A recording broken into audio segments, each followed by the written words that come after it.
సింగిల్గా ఉంటున్నారా మీరమ్మా?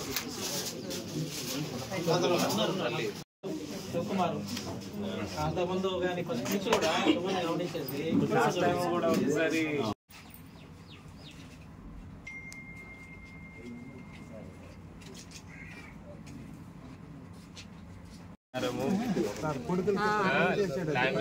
అంటే మీ దగ్గర మీ పేరు మీద లేదంటారా ఇప్పుడు? Prime minister employment guarantee programme అని చెప్పి దాంట్లో కొంత గ్రాంట్ వస్తుంది. అంటే ఏంటి ఏం చేస్తారు అంటే బయట ఏదైనా జాబ్ మూడా వయసు తక్కువ ఉందంటున్నారు. అంటే మీకు భూమి ఉందంటే కొద్దిగా కష్టమే, ఎందుకంటే ఖాళీగా అయితే ఏదో ఒక పని చేయండి అమ్మా, దీని తర్వాత చేయండి కొద్దిగా.